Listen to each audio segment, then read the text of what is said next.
ही बैठी हैं, सासू त बहुअर से आरज करई, बहुअर से आरज करई हो।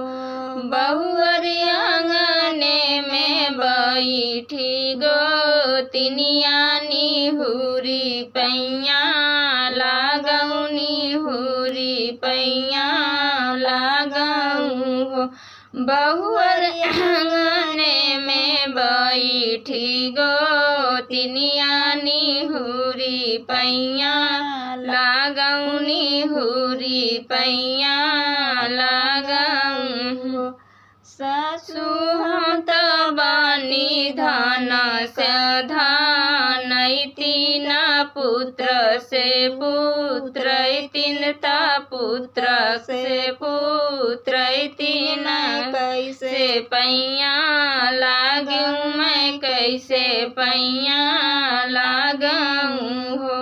सासू हम त बानी धान से धान, तीन पुत्र से पुत्र, तीन मैं कैसे पुत्र, तीन मैं कैसे पैया लागूं मैं, कैसे पैया लागूं हो। मचिया ही बैठी हैं, सासू त बहुअर से आरज करई, बहुअर से आरज करई हो। बहुअर आंगने में बैठी हैं, तिनिया निहुरी पैया लागौनी हुरी पैया लागऊ हो। बहुअर आंगने में बैठी गोतिनिया निहुरी पैया लागौनी हुरी पैया लागऊ हो। सासू हम त बड़ी पिया क दुलारी, मैं कैसे पैया लागूं मैं, कैसे पैया लागूं हो। बहू हम त बड़ी पिया क दुलारी, मैं कैसे पैया लागूं मैं, कैसे पैया लागूं हो। बहुअर हमारे धन का धन, तीन पुत्र से नाती से पुत्र, तीन ता नाती से पुत्र, तीन हो।